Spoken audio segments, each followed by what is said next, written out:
Unleash the power of knowledge and connect with the heartbeat of the African diaspora.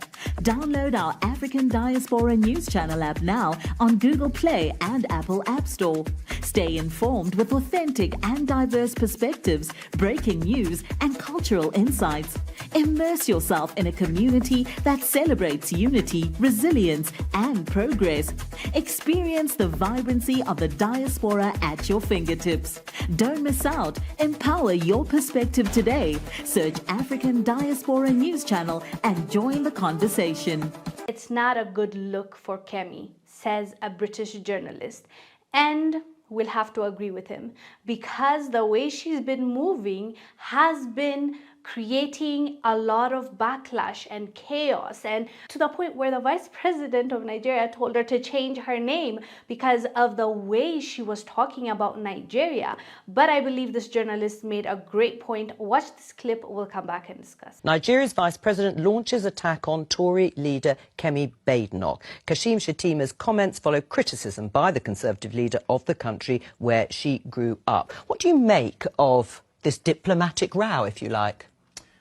It's not a very good look for Kemi Badenoch, I would say. But ultimately, when politicians make comments like this, it's always for their own political capital.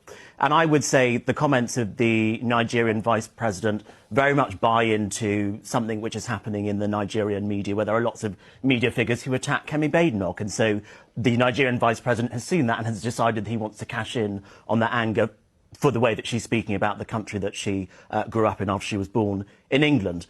But at the same time, you never saw Priti Patel or Rishi Sunak talk about India in the way that Kemi Badenoch talks about Nigeria.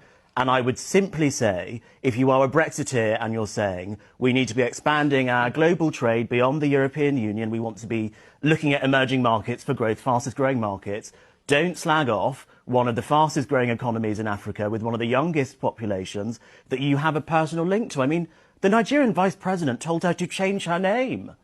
That's embarrassing. Imagine how her family must feel about that. So I think she just needs to be a little bit more careful with her language. I think she can make the points that she makes about growing up in Nigeria without upsetting one of the biggest economies in Africa at the same time. I love what he's saying, especially when it comes to Sunak and Patel.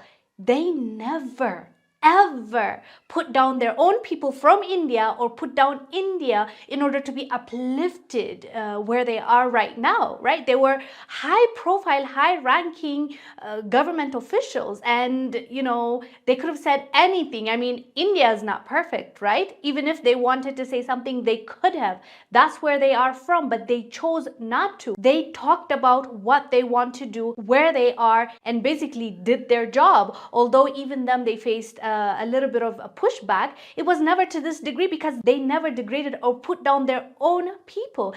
I don't understand why Kemi is like this. I understand, like, you want to share your experience, you want to talk about where you come from, or you want to compare it, or you want to show the people that you want to impress right now, look at me, like I am loyal, I like you more. But like, to put down a whole community, a community that raised you. She was there, she grew up in Nigeria till she was 16. Even though she was born in the UK, she was raised in Nigeria. So to put down a whole entire community of people or a whole country in Africa, it's just not a good look, as the journalist said. It's not a good look for her, and it's also not a good look for her own politics, because people will see this, will understand that tomorrow she's going to turn on us, because the way she's talking about her own people, I mean, it's crazy. But anyways, fam, let us know down below what your thoughts are about what Kemi has been saying about Nigeria and also the backlash she's been facing. I am Wongel Zelalem. I'll see you on the next one.